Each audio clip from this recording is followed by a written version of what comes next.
Hello ವೀಕ್ಷಕರೇ, ಸ್ವಾಗತ ಸುಸ್ವಾಗತ ನಮ್ಮ ಅಡುಗೆ ಚಾನಲ್ ಆರ್ಯ ಕಾಮಧೇನು. ಶ್ರಾವಣ ಮಾಸದ ದೇವರ ಪೂಜೆಗೆ ಚಟಾಪಟ್ ಅಂತ ಅವಲಕ್ಕಿ ನೈವೇದ್ಯಕ್ಕೆ ಬೇಕಾಗಿರುವ ಸಾಮಗ್ರಿ: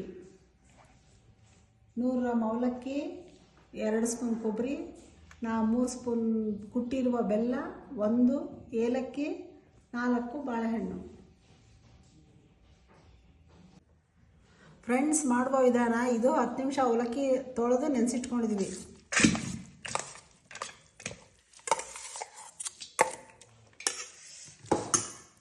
ಮತ್ತು ಹಚ್ಚಿಟ್ಕೊಂಡಿರುವ ಬಾಳೆಹಣ್ಣು, ಮತ್ತು 2 ಸ್ಪೂನ್ ಕೊಬ್ಬರಿ, ಮತ್ತು ಈ ಕಪ್ಪಲ್ಲಿ 1/4 ಕಪ್ ಬೆಲ್ಲ,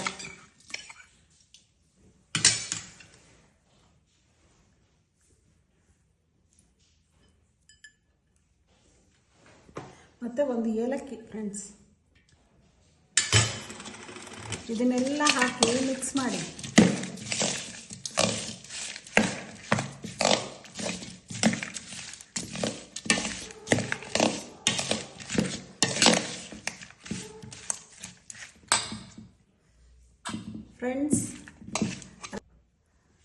ಫ್ರೆಂಡ್ಸ್ ರೆಡಿಯಾಗಿದೆ. ಈಗ ದೇವರ ಪ್ರಸಾದ ನೈವೇದ್ಯಕ್ಕೆ ಅದು ರೆಡಿ. ನೋಡಿ ಫ್ರೆಂಡ್ಸ್,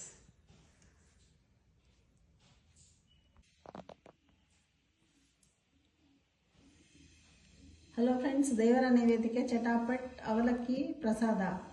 ನಮ್ಮ ಚಾನಲ್ನ ಆರ್ಯ ಕಾಮಧೇನು ಶೇರ್ ಮಾಡಿ, ಕಮೆಂಟ್ ಮಾಡಿ, ಮತ್ತು ಸಬ್ಸ್ಕ್ರೈಬ್ ಆಗಿ, ಮತ್ತು ಹೇಗಿದೆ ಅಂತ ಟೇಸ್ಟ್ ಮಾಡಿ ಹೇಳಿ.